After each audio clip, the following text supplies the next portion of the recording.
The following video was recorded live at the conference and produced by the Sound of Knowledge Incorporated. Welcome to the Black Hat Briefings 1999. This meeting was held in exciting Las Vegas, Nevada from July 7th through the 8th. This is videotape number 1, First Keynote Address.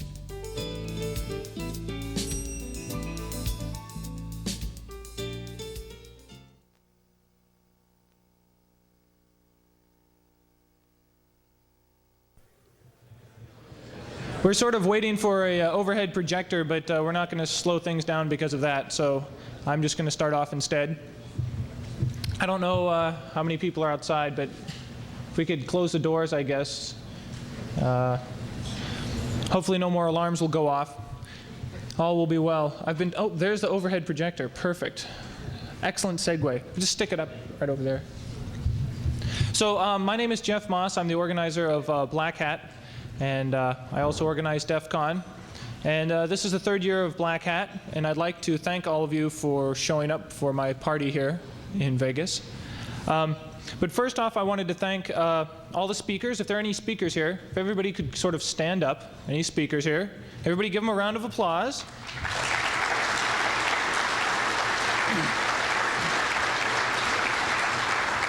These are the people that make this possible, and also now that you know who they are, you can corner them easier.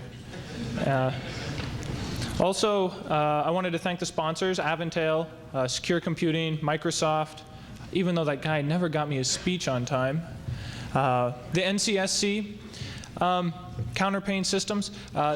These companies have been helping me out for the last couple of years, and it's very nice of them to put up with somebody like me who's always perpetually late with things. And a reflection of that is we've had such good turnout this year, we're out of bags, or we're almost out of bags. We had 650 bags. I only planned for about 600 people to show up, and it looks like we're going to run out. So I don't know where you guys all came from, but you exceeded my expectations, which is fantastic. I mean, something like this couldn't happen without the numbers and the people coming from all over. We have so many people from other countries. I wish I could share the attendance list with you, but that's one thing I don't give out. Also, I want to reiterate, this is a non-formal affair. If you're spotted with a tie, we're going to be coming after you after lunch. So you've been warned. Ignore the fire alarms. They've been going off all week. Yes, famous last words. They seem to be going off all the time. And apparently, since we're not in the casino, we're allowed to leave during the fire alarms. And also, I just want to reiterate that this conference is for you guys to get the maximum information. And so feel free to ask questions of the speakers. Feel free to interact with anybody you can. It's not...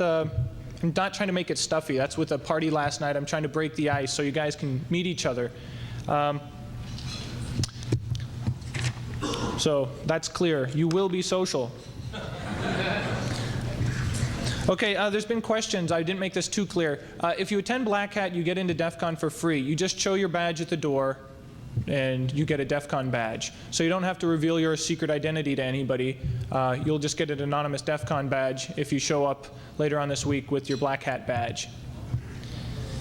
What else do we have? We have some schedule changes. I have you all in the room at once. I think these are the total amount of schedule changes. So bust out a pen and take some notes. This Wednesday, today, Ed Garrick is going to present at 1:30, at 13:30.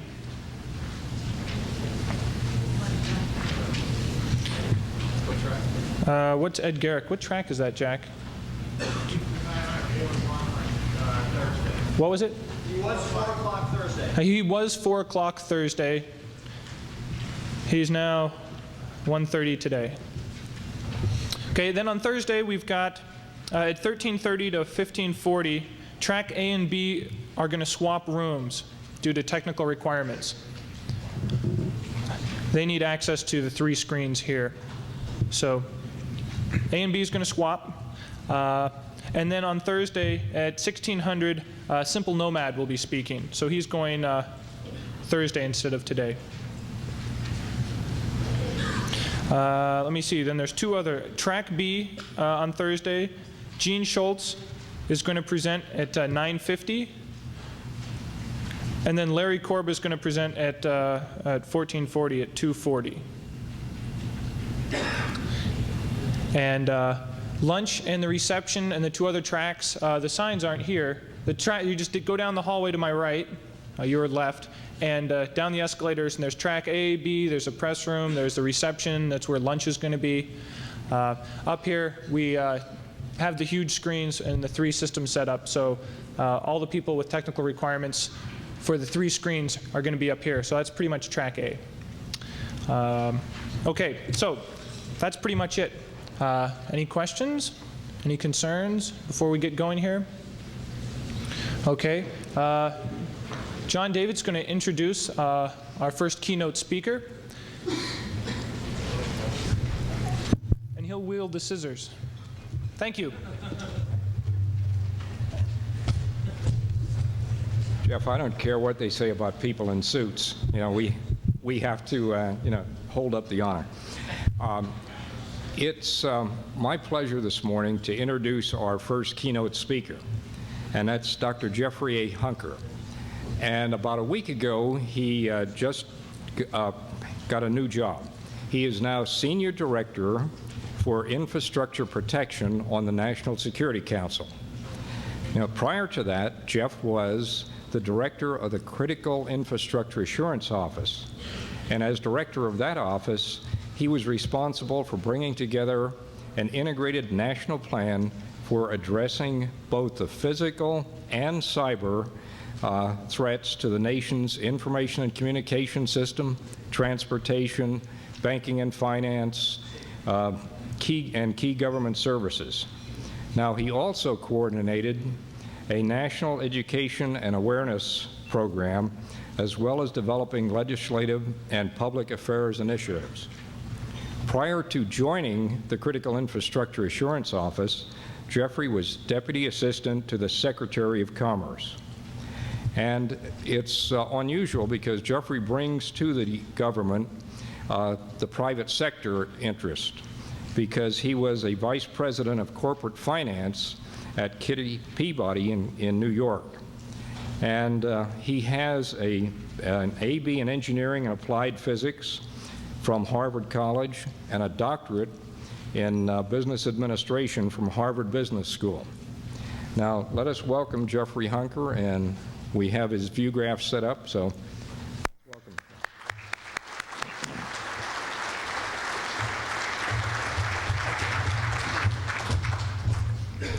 Well, thank you, John, for an introduction that my mother, I know, paid you to give, so thank you. The one thing that, as we get the technical issues here dealt with, the one thing that John did not mention that I think is relevant for today and for this hotel, for the last year and a half, I've been the director of the Critical Infrastructure Assurance Office, and I'll get into what that does in a moment, because I'd like to describe to you basically today a lot of the work that's taking place, not just in the federal government, but across the nation in dealing with information security. Well, if you put the initials of the Critical Infrastructure Assurance Office together, you get CIAO. And I can think of no better place than the Venetian Hotel to say, ciao, baby. It's probably no better place than Las Vegas also to admit that I have a dependency problem. And in some ways, I'm happy to have a dependency problem. I have a dependency problem on information systems. And so do we all. Just last week, in fact, the federal government came out with a report talking about the benefits of electronic commerce, and it noted that since 1995, in a world where the U.S. economy has been growing stronger and more rapidly than it has for decades, if not forever, in fact, information technologies accounted for a third of that growth. A pretty spectacular figure if you think about it. And you see it everywhere. I mean, you see it in the hotel rooms here, where we've got We have to bring our own computers, but we have a fax and we have the downlinks available in each of the rooms. We see it in the electric power industry, where through the development of OASIS and other systems, we see electronic trading and management of the national grids. We see it in the growth, albeit small in terms of dollars, but large in terms of percentage rates in terms of electronic commerce. We've seen it for decades now in banking and finance and in telecom. We also have a convention that's coming up in another day or two where we also celebrate a tradition that's been growing in America and that's been very important, which is hackers. And I'm looking forward to that other conference as well after this one. What is new about all of this, and what I really want to talk about, is something that's developed in the last 5 or 8 years, which is not only do we have a dependence on electronic systems and information systems, not only do we have individual hackers, whatever their names, whatever their handles, but we have a world now where a number of nations that are hostile to the U.S.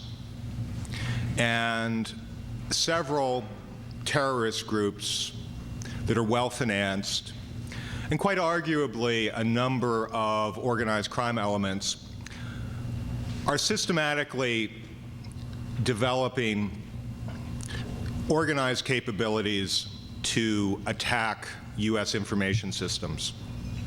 And that's new. That didn't exist 10 years ago. And it's both new and it's frightening, and it's something that I, and not only a number of people in the federal government, but increasingly a number of you and a number of your colleagues are beginning to become very concerned about. Next slide, please.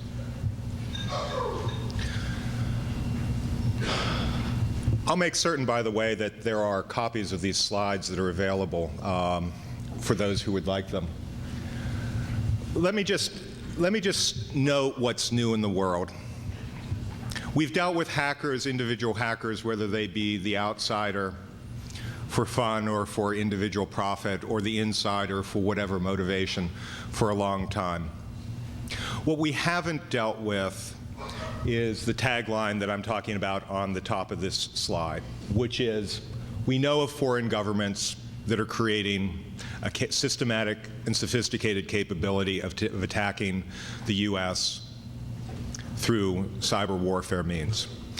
There are a couple of countries that have whose senior officials have made public statements about this. They include Russia and China. There are other countries, many of whose names I think you could probably guess, that are also investing systematically in this capability. There is good evidence that, in fact, there are, on a covert basis, operations ongoing right now against the United States from some of these new capabilities that are there. That's the issue that we're dealing with, and I wanted to, as we're dealing with over the next 2 days, the issues of information security and whether we're wearing a black hat or a white hat, it's the issue that I wanted to frame for all of you. Next slide. The President has been concerned about this issue, and as part of a larger trend of new and emerging threats against the United States and against the United States homeland for a number of years. And the context of this is the fact that terrorists and other nations are not stupid. They can look at what happened during the Iran or the Gulf War, now almost 10 years ago. More recently, they can look at the success of the military air action against the Republic of Yugoslavia. And it doesn't take very much to figure out that in an armed conflict against the U.S. and our allies, it is probably true that other nations are going to lose and other terrorist groups are going to lose. If you're smart and you're a terrorist or you're another nation, you ask the question, well, what are the asymmetric threats? What are the ways that I can attack U.S. interests? What are the ways that I can attack and degrade what the U.S. holds dear and get away with it? And there's a couple of answers that are emerging. One of them is chemical and biological warfare. A second is the use of radioactive and radiological weapons. New capabilities for attacking us at home and causing mass damage. And a third, and the one I really want to focus on, is cyber warfare. Not cyber warfare in the science fiction sense, but cyber warfare in the sense of a U.S. economy and a U.S. national security and a U.S. way of life that now depends on all of these electrons working in the right way, and frankly, all based, for the most part, on systems that were never developed with a sort of security in mind against a sophisticated, concerted, nation-state, terrorist group, organized crime element that deliberately wants to break in and either covertly or overtly cause damage to U.S. interests. It's new, and it's new in the sense that it puts not just the Defense Department, not just the Pentagon computers, not just Defense Department logistics, but it puts you, it puts your companies, it puts your communities increasingly on the front line. Now, these capabilities overseas are being developed. They may be being developed by our own homegrown terrorist organizations. We haven't seen the sort of electronic Pearl Harbor. We haven't seen the World Trade Center, the Khobar Towers, the Oklahoma City in the cyber world. But it doesn't take much to put a picture together that says it's an issue that we have to worry about. And so it was about 18 months ago that the President signed what, for those of us who are cognoscenti of inside the Beltway, call a series of presidential decision directives, PDDs 62 and 63, that did two very important things.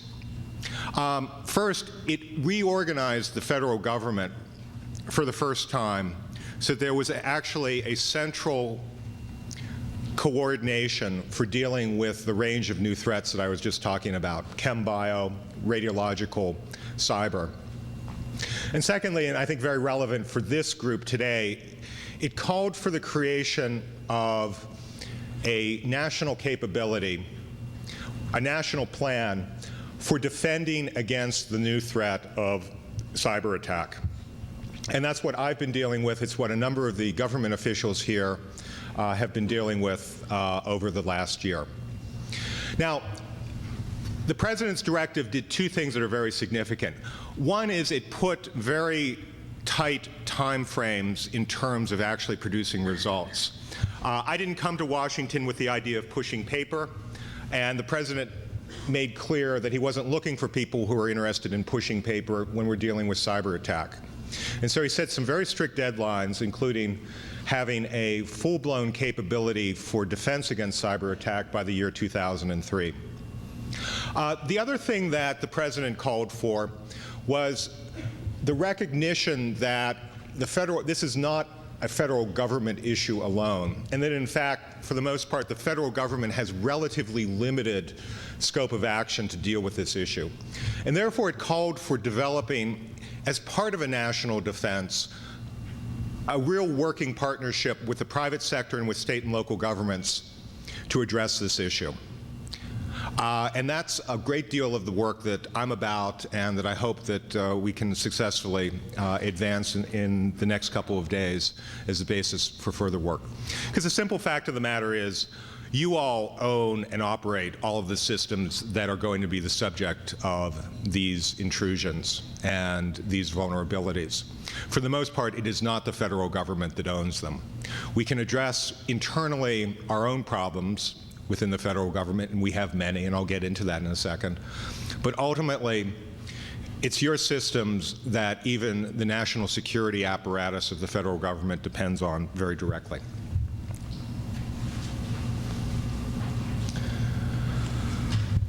What I wanted to do very briefly this morning is context really for a lot of the discussions I know that you're going to be that are going to be taking place both in the formal sessions and I think equally importantly informally today, is walk through the elements of the work that we have underway right now. It's probably not accidental. I started off by saying that I have a dependency problem, and so it's probably not accidental that I'm about to lay out a 10-point program. These are not sequential steps, by the way, but and apologies to all the programs that do have 10 or 12-step programs. But it gives you, I want to give you a sense in terms of where we are in our thinking and in our work, and what, not only where we are, but what remains to be done.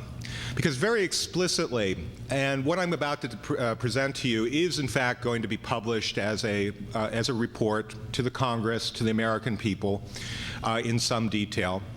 But very explicitly, we're calling our plan to protect America's cyberspace, we're labeling it version 1.0. Because we're taking a page from the software industry, we recognize that what we have right now is only a step on the way towards, in fact, creating a national capability for defense against the sort of sophisticated and organized cyber warfare capabilities that are now being developed around the world. And we hope, in fact, we're not certain whether it's going to be version 1.1 or version 2. We fully intend that in the coming months, we're going to have subsequent iterations of our plan that are going to further expand on the work that we're doing. And I think most importantly, as we go into versions 1.1, 1.2, 2.0, and the like, a lot of our work is in fact going to be concentrated on describing and helping to support, from a federal perspective, the work that needs to take place in industry, in private companies, in the university community, and in state and local governments. We are right now still very heavily federally centric in our work that the President called for. We recognize that as something that we need to use as a base in terms of developing what is truly a nationwide defensive capability. Okay, my 10-point program, organized under 3 overarching goals. Goal number 1, before we're attacked, before we face major intrusions, let's identify the vulnerabilities that are in systems and let's fix them rapidly.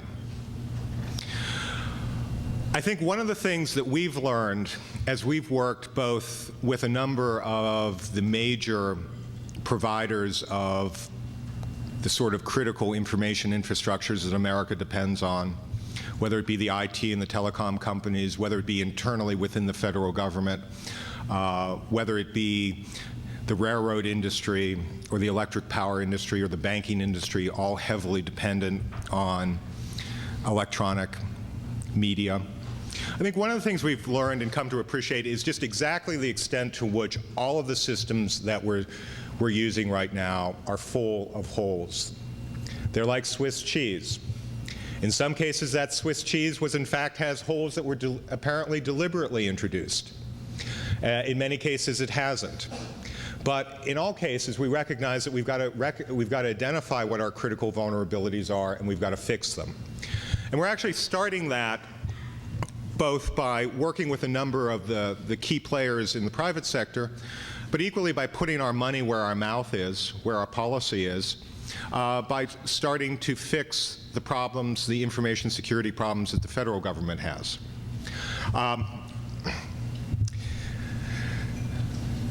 The President has called on the federal government to be a model of information security. Well, I can assure you that the federal government is a model of information security. For the most part, it is a model of what you don't want to do. And we are, for the first time, taking seriously the need to address this. And let me give you one little vignette. It turns out that there's many hardworking people in all of the major departments across the federal government who've been dealing with information security. But very interestingly, it turns out until we created it recently, there wasn't a single person in the government whose job it was to look across the departments and say, gee, what the Department of Defense is doing might be really applicable in the Department of Transportation. Or maybe what the Veterans Affairs Administration has is a really good idea that could be shared elsewhere. There wasn't a single person in the federal government doing that. So we have a long ways to go. And as part of the 40% increase in next year's budget, up to about $1.5 billion, we're focusing a lot in terms of improving our own internal security. We have a long ways to go. We have a lot to learn from you. I think we have a lot, actually, that over time that we can share with you in terms of what works and what doesn't. But it's a very important, it's a thankless task. It's not glamorous, it's not sexy, but it's very important. We see the need for it. We think there's a strong economic reason why industry and state and local governments needs to focus on it too. Next slide. Goal number 2 focuses in on what happens when we actually do face a threat, an attack. Because cyber attack, it's not like counting missile silos in the former Soviet Union. It's not like counting tank brigades that are massed in Eastern Europe. It's not like doing the sort of force projections that so many people and so many dollars were spent to protect us during the Cold War. It's a lot different. And we have to think about how we're dealing with that.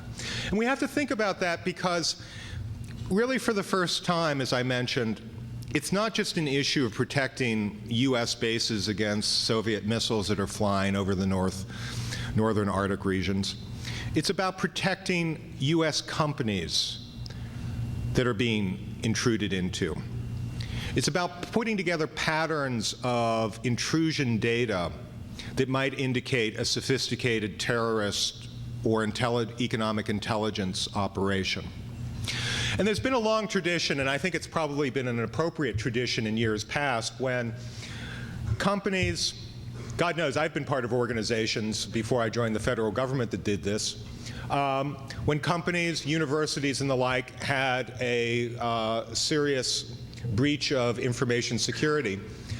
One of the first things that generally happened was the agreement that no, the feds weren't going to be brought in, no, the local police wasn't going to be brought in, and unless it was really, really serious, it was going to be it would be dealt with in-house. Well, that was perfectly fine, and I think probably very appropriate when we were dealing with a world of disgruntled insiders and individual or small groups of hackers. It's totally inappropriate when we're dealing with a world where what you're experiencing might be one facet of a much larger intelligence or terrorist or national security threat. And there are those sorts of incidents in very widespread locations going on right now. And so part of the challenge that we've been facing is developing the sort of architecture that for the first time brings together federal law enforcement, state and government officials, the intelligence community, and actually most importantly, decision makers within industry in a mechanism that actually allows us to look at the pattern of intrusions and decide whether there is a serious national security, domestic law enforcement issue coming along. And we've got several elements in our 10-step program for dealing with that. First is pushing the envelope in terms of the deployment of intrusion detection systems, firewalls, enterprise-wide management systems, investment in malicious code scanners and pushing the state-of-the-art there. Essentially taking the best of the COTS and the GOTS world and creating it into packages that can provide multi-level protection for critical systems, both within the federal government, and we'd like to think that a lot of the work that we're doing is going to be applicable and is going to create is for U.S. industry and is in fact going to create markets for U.S. security products worldwide. Our third program is for the first time bringing together the law enforcement and the intelligence communities. You know, there's historically, and for very good reasons, been divisions between what the FBI and domestic law enforcement can do and what the intelligence community can do. And for very good reasons, the CIA cannot spy on U.S. citizens. But we need a mechanism for recognizing that we're dealing with an international, a transnational, a multinational threat here. And we need, consistent with law and the protection of civil liberties, a way that different people can talk to each other. And so we've created for the first time what's called the National Infrastructure Protection Center, which under the guise of the FBI is bringing together all of these different capabilities so that there is, in fact, an ability to create a picture of a threat, of a warning. And I think even more important in terms of building this integration of law enforcement is working with key sectors in the economy. This month, as a matter of fact, the banking industry is going to be setting up for the very first time a pilot where major financial institutions, the banks, the stock exchanges, a number of the other financial institutions, are creating an institution, a capability where they're going to, on a confidential basis, share information amongst themselves about vulnerabilities and intrusions and threats. And perhaps if we work out the details, there'll be an ability for the federal government to brief on a trusted basis these people, this organization, in terms of what we know about vulnerabilities and threats, and perhaps even vice versa, coming from the banking industry back to the appropriate law enforcement people. It's an exciting experiment. It's one that's being followed closely behind by the telecom industry and a number of the CERTs around the country. We expect a lot of progress in this area. But we're starting to build for the first time a trusted set of groups that can talk to each other without fear that the yellow tape is going to come up and their name is going to be on the front page in the newspaper tomorrow, that can talk about intrusions, about vulnerabilities, about what they're seeing. Not because we're interested in the disgruntled insider operating alone, but because we are interested in some of the other nations and some of the other terrorist groups that are targeting the U.S. and looking at disruption of our banking industry, of our transportation industry, as a means of attacking what they hate about us. Next slide.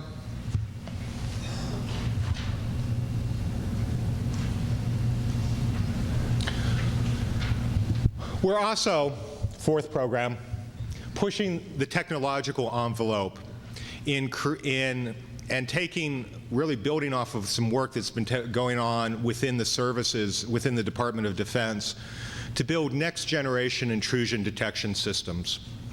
Essentially, taking existing COTS and GOTS products and recognizing that the next step there is really to link and network those intrusion detection capabilities, whether it's detecting intrusions and anomalous behavior from outside, or whether it's detecting anomalous behavior inside the system. Linking those systems together into a network of systems and providing artificial intelligence and increased analytical capabilities.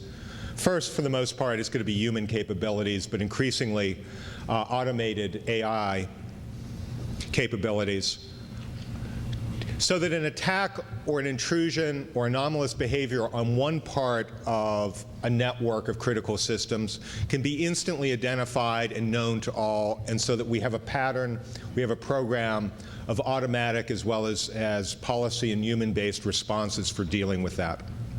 This is going to require some R&D. It's beyond the current state of the commercial offerings, but we see it as something that's well within the technological horizon, and we think that it's going to provide great capabilities, both in terms of protecting some important federal systems, first for the Defense Department, second in a parallel system for non-Defense Department critical systems. But we'd like to see it also consistent with protection of civil liberties migrated into an offering that's capable, that's available for U.S. industry as well. And we see this as a very exciting area. And finally, at the bottom of the page, could you move the slide up just a little bit? And this is very relevant for Y2K. Is creating a nationwide capability for responding to and reconstituting to cyber attack. In the days when we used to worry a lot more than we probably worry today about widespread nuclear attack against the United States, the Federal Emergency Management Agency spent a lot of time worrying about reconstituting what would happen to the nation in the event that important nationwide systems were destroyed or degraded. Well, fortunately, the Cold War is over, at least for now. And FEMA has focused much of its attention recently in terms of things like hurricanes and other natural disasters. Well, cyber attack may not respect the boundaries that natural disasters follow. You know, cyber attack may not just damage Florida infrastructure. Cyber attack may not just damage the Southern California basin. Cyber attack conceivably could knock out important nationwide systems. And I'm not making this up. I mean, we saw small examples of this when the Galaxy 4 satellite went out for non-intentional reasons. I mean, who knew until it went out that 95% of the pager network depended on a single satellite? Well, there are other single points of dependency, and we're concerned about those, and we're concerned about ensuring that if, in fact, they are degraded or damaged, that we have a nationwide capability to reconstitute them. It's relevant for Y2K because Y2K isn't cyber war. I mean, we did it to ourselves. On the other hand, we have a good idea, but we don't know with certainty what's going to happen in Y2K. And it's important that we start to build the sort of backup capabilities, most of which are going to be in the private sector. They're going to have to be in order to provide the sort of reconstitution and rehabilitation of information systems if they're knocked out. And we're going to take the lessons from Y2K, and then we're going to build off of those in terms of a nationwide system for responding to an information warfare attack. As I said, this is not going to be legions of federal computer scientists warehouse someplace waiting for their black helicopters to take them off. It's going to depend for the most part on you. It's going to depend on federal coordination and a framework that the federal government can provide. But it's mostly going to be a private sector-based system focused on restoring what matters the most to you.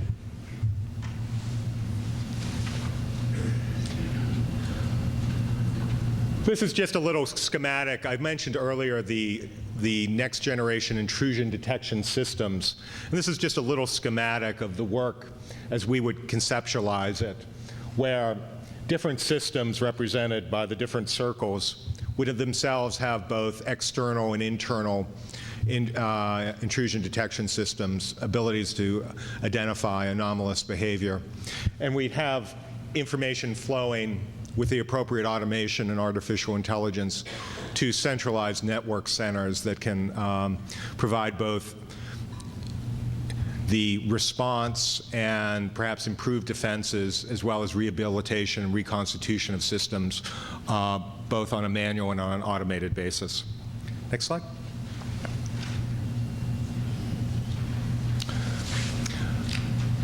I mentioned before, and I just want to pause here as I'm going through the 10 programs, just to say very briefly, I've talked in terms of the banking sector creating these information sharing, creating an information sharing center.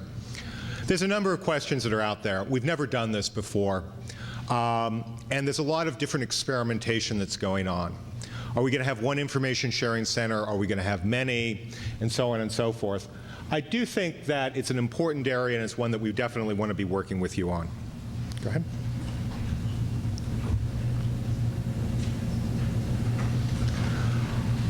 In our 10 steps, our third goal is what we call build strong foundations.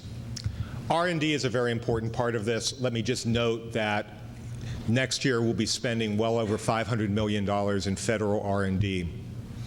The federal government wastes money. We waste money on R&D. We don't want to waste money in this area. And an important way in which we don't want to waste money is we need to know what your R&D and research priorities are. Because there may be excellent opportunities in which the federal government can be spending money in terms of basic research, where your companies don't necessarily see a market, but you recognize that the technologies have long-term potential. And if you leave with nothing more in terms of R&D than this message, we would like to be working with you to understand what your priorities are to shape the money that the federal government is going to be spending in this area.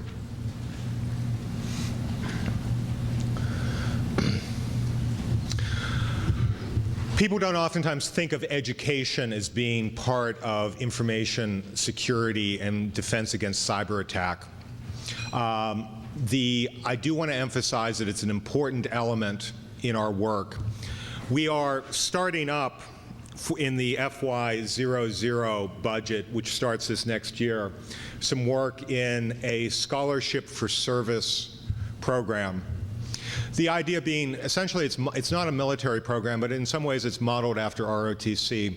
The idea being that we would be providing scholarships at accredited institutions for students studying information technology, computer science, information system security. And the rub of that is, of course, they'd have to work in the federal government for a period of time.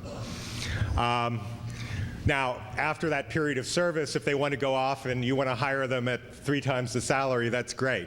In fact, our goal is to increase the overall supply of Americans who are trained in this area. We see a desperate shortage of Americans who are trained in information systems, security, and information technologies. We see a scholarship for service program as being an important first step in this. It's certainly not the last step. And I know a number of the companies that are probably represented here today spend a great deal in terms of training and education. We'd like to be working with them. Why don't we go on to the next slide?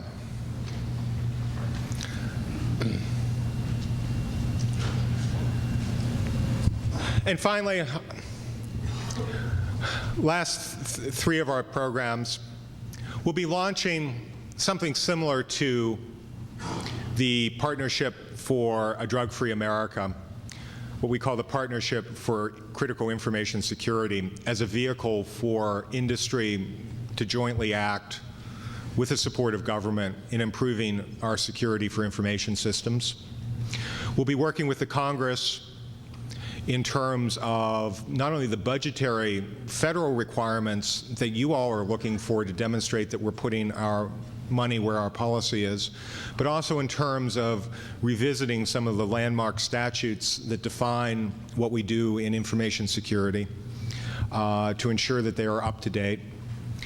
And cutting through all of this, we're going to be working very closely with the Congress, with all of you, with representatives of legal groups and those who are concerned about civil liberties and privacy, to ensure that as we are protecting information security, as we are dealing with this new and evolving sophisticated threat, that we are strengthening the sort of civil liberties and protection of Americans' privacy rights that, frankly, so many of those around the world who want to harm us hate.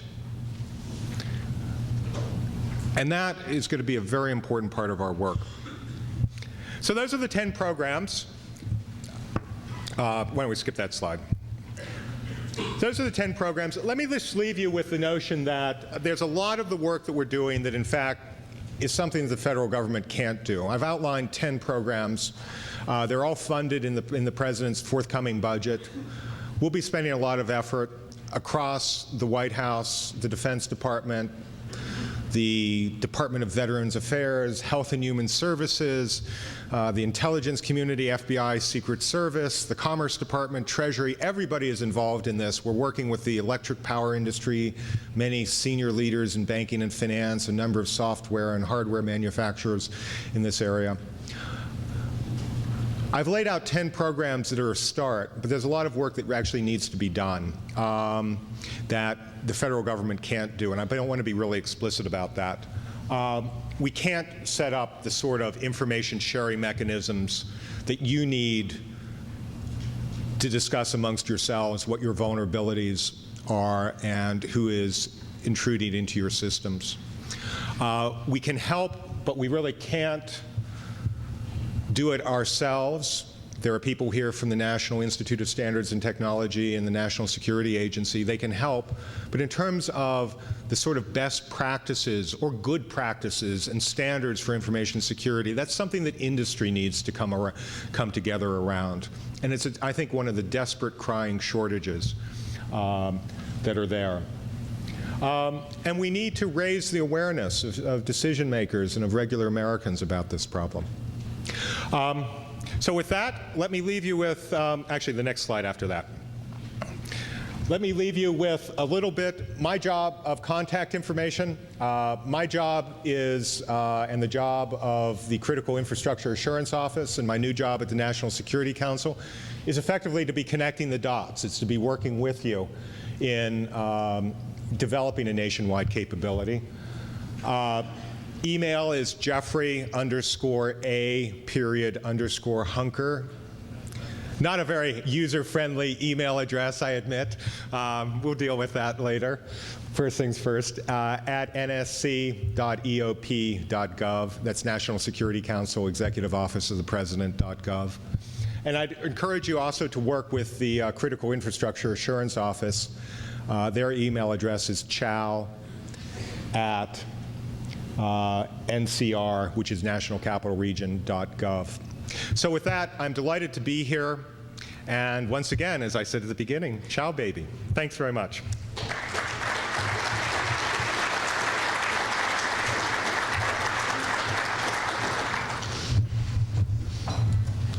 Thank you, Jeffrey. Okay. That's a fast exit. A small ad. They say don't leave home without it. One of you left it. I want to thank you for sponsoring the party tonight. The anagram, the letters MJK. Come outside and claim it.